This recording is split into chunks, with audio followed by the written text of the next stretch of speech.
Bismillah ar-Rahman ar-Rahim, alhamdulillah, wa salatu wassalam ala rasulillah sallallahu alayhi wa sallam. Dear brothers and sisters, happy to see you again in one of our another stop in our journey.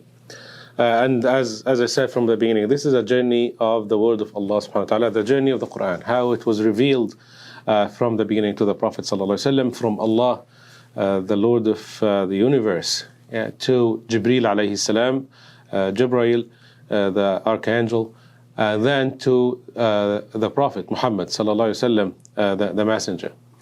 We talked how the revelation came from the beginning when Jibreel asked the Prophet sallallahu alaihi wasallam to read. He told him read, and he said, "I don't read, I can't read." He was illiterate. Then he started to give him the revelation as if he was pouring the words inside his heart. Sallallahu alaihi wasallam, peace be upon him. Then Muhammad was frightened. He ran back to Khadija radiallahu anha, and he told her that I thought I'm going to die. She told him, why? You are the best person that everyone knows. You are the honest, the trustworthy. You never lied in your life. You help the helpless, you feed the hungry. And she started to praise him.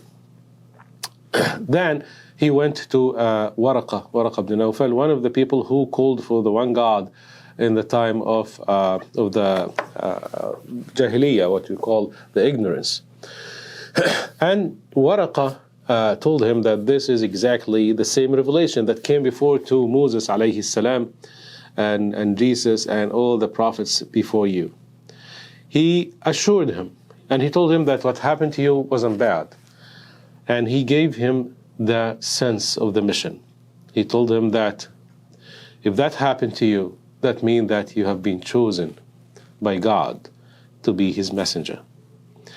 And here comes, I want you guys all to think of the word messenger, the message. This book, we are in the Al-Furqaan project, we give it to non-Muslim because we feel that this is our duty, this is our purpose and our mission to deliver the message.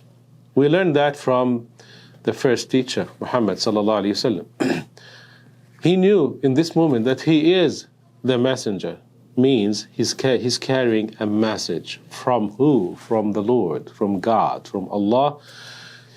To who? To all mankind. Not the Arabs, not the Indo-Pak people, not people in Far East, not the people in South America or South Africa, to all mankind, different colors, different ethnicity, different religions, different languages. Deliver the message. Muhammad came back. He's still confused. And we said that the revelation stopped for a while. Some ulama, some of the scholars say it stopped for like a few days, few weeks. Some say it was almost 2 years and a half.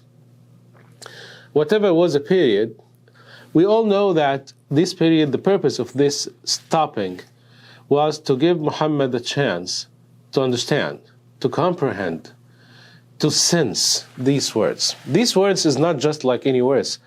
It's not like when you hear what I'm saying right now, or when you hear someone talking to you. These words has sense. That's what the people started to feel when they started to hear the Quran. That's what we hear. When we give the Quran for non-Muslim, the first thing they tell me that these words has effect. If you went online and you see the people who listen to the Quran online, you see how it affects. These words come to your heart directly. That was the message. Muhammad came back. After a while, the revelation came back again. Ya ayyuhal muddathir, O man under cover. Qum fa'andir, rise, stand, and go and warn people. وَرَبُّكَ فَكَبِّرْ وَرَبُّكَ فَكَبِّرْ. Glorify your Lord. And it was a direct order for the message. And from that moment, Muhammad started a mission that took him 23 years. 13 years in Mecca and 10 years in Medina. And from that moment, the Quran start to reveal to the Prophet through Jibreel alayhi salam, according to the situation. The Quran came mainly to build ummah, to build the religion, to build the mindset, and to guide people to the Lord, to give us a way of life. And for that to happen, it had to be through situations. So something happened, so the Quran revealed to the Prophet ﷺ to teach us something in this situation. Ulama, they divide the Quran into two big sections. What they call Quran al-Makki, the Makki Quran, or the Madani Quran, Quran al-Madani. There is a different opinion why they called it Makki and Madani. The most famous opinion is the Quran al-Makki is the Quran that was revealed before the Hijrah, before the migration from Mecca to Medina. Even if the ayah was revealed in Mecca. Let's say like Surah Al-Baqarah. Surah Al-Baqarah, generally speaking, it is Surah Madaniyah. So Al-Ulama knows that this is Surah Madaniyah. They came after the Hijrah. However, there is a couple of ayahs in the surah, it was revealed in Mecca. The most famous ayah in this context is the ayah in Surah Al-Ma'idah. Surah Al-Ma'idah, it's a surah Makkiyah. Surah was revealed before the Hijrah. However, there is the ayah in Surah Al-Ma'idah, Allah subhanahu wa ta'ala say in this ayah, اليوم أكملت لكم دينكم وأتممت عليكم نعمتي ورضيت لكم الإسلام دينا. Today I've completed your religion, I perfected the message, and today I'm satisfied for you to take Islam as your religion. In the history, in the seerah, the biography of the Prophet ﷺ and his Sahaba, there's a story that a Jewish man came to Umar ibn al-Khattab radiallahu anhu, and he told him, "Oh Umar, you have a verse in the Quran. If we have it, the Jewish people, we would have made it a feast for us." Umar told him what it was. He told him the ayah in Surah Al-Ma'idah, اليوم أكملت لكم دينكم. Today I have completed your religion. Umar told him, I swear to God, I know exactly where it was revealed and when it was revealed, and it is a feast for us because it was revealed in the Hajj days, in Mecca Hajj days. So it was revealed within the Hajj in Mecca. So it is in Mecca. However, the whole surah is Madani. So we would say that, generally speaking, whatever was revealed before Hijrah, before the migration, in the first 13 years, it is Mecca Quran. Whatever is revealed after the Hijrah, it is Madani Quran. It was revealed after Hijrah. Why we need to know this? When you read the Quran, it will be helpful to know that this Mecca or Medina. Because the Quran in Mecca, it has some specifications. And you will understand the context more when you know where it was revealed and when. The Quran in Mecca mainly, it came to put the base, to establish the base of the faith in the hearts of the believers. So it talks mainly about the monotheism, about the one God, the oneness of God, focusing strongly, because this is the main creed in Islam, one God, and everything else is His creation. Every man, every woman, they are all His creation. There's no divine entity other than Him. Not a person, not an object, not an animal, not a spirit, nothing. They are all His creation. He's one and only one God. The Quran in Mecca also, because later on the Prophet, peace be upon him, and the Sahaba will persevere a great oppression. They will be persecuted hardly. A lot of them been tortured. Some of them been killed. The first martyr in Islam, she was a woman, Sayyida Sumayya. She was killed. There is a lot of people also been severely tortured. So Al-Quran came at that time in Mecca, again, before the Hijrah, to help them, to support them, to tell them the stories of the people before them, how they were faced with the same aggression, and they were patient.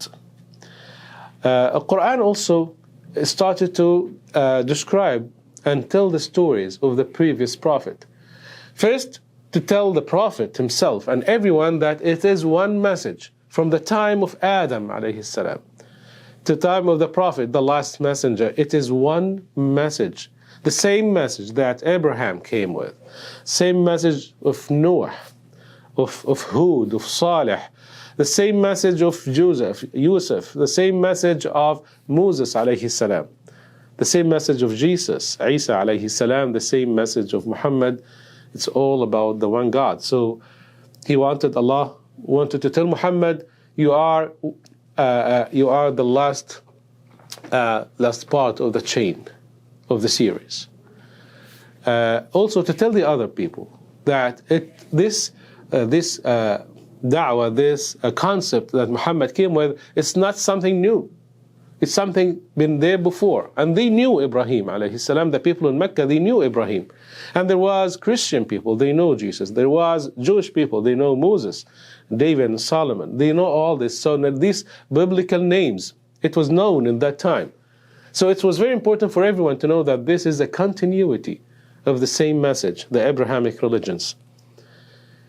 Also, the Mecca Quran, it gave an idea about the whole life story, starting from the creation of Adam alayhi salam. The story of Adam, which was mainly in the Quran Makki, except only Surah Al-Baqarah. But other than that, the story of Adam, it was mainly mentioned in the Makki Quran. And also the end. So it gives you like a frame of the picture of life from the creation and the end. Most of the, I would say all the surahs that talks about Yawm al-Qiyamah, the Day of Judgment, it's Makkiyah. Al-Quran Makki was strong in the language. Al-Qari'ah, Al-Ghashiyah. It was strong because it talks about the Day of Judgment and how it will be massive, how it will be hard, especially for the disbelievers. The most of the Quran al-Makki was short surahs. So the early Muslims can memorize, the early Muslim can understand and can follow. The Quran Makki, it kept coming in through the 13 years. Rarely when we find a kind of obligation in that kind of Quran. Then the Prophet ﷺ migrated from Mecca to Medina, started to build the Muslim community. For the first time, Muslims had a place they can worship Allah safely without great oppression from the disbelievers. Yes, they had the issues, they had problems also from the hypocrites and from the Jewish in Medina. However, mainly the first time they had the dignity, they had the upper hand in Medina at that time. And in the same time, the Quran also, the language changed and the subjects changed. At that time, in the Medina time, Quran was more into about rules and laws and regulations, obligations. Talks about the Siyam, talks about al-hudud, the judgments and the verdicts. Talks about even the intimate lives. In surah like Surah Al-Mujadala, Allah subhanahu wa ta'ala say, قَدْ سَمِعَ اللَّهُ قَوْلَ الَّتِي تُجَادِلُكَ فِي زَوْجِهَا وَتَشْتَكِي إِلَى اللَّهِ. In a very social event, a woman came to the Prophet ﷺ and he told him, at that time there was a habit in Jahiliyyah that if a man hates his wife, he doesn't divorce her.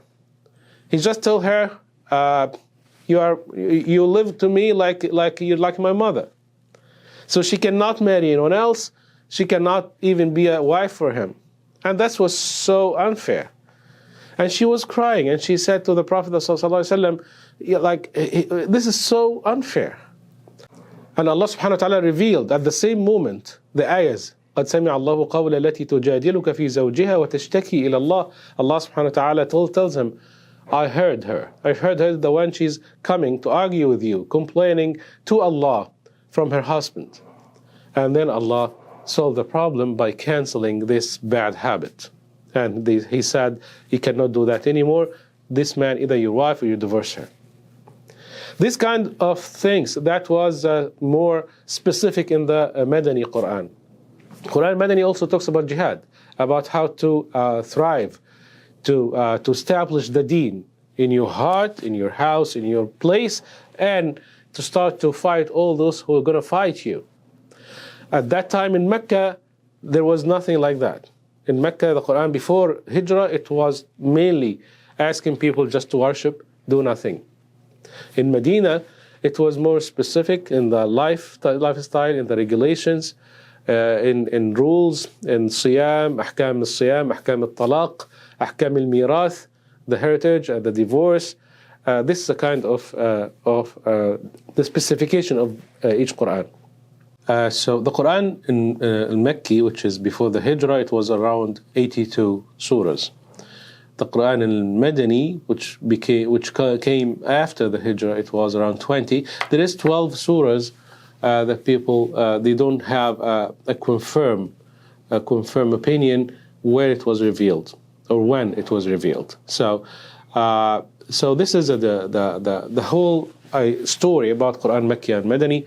We will continue later on, inshallah, talking about more specifics about Quran Makki and Madani and how you use this when you read the Quran, give you better understanding. We will talk also about how the Quran was preserved and written in the time of the Prophet sallallahu alaihi wasallam.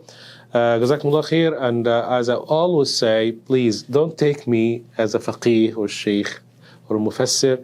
I'm just a man who knew the value of this. When I started in the Al-Furqaan project and I gave this Quran to non-Muslims, I discovered that we as Muslims, we didn't see and sense these words yet.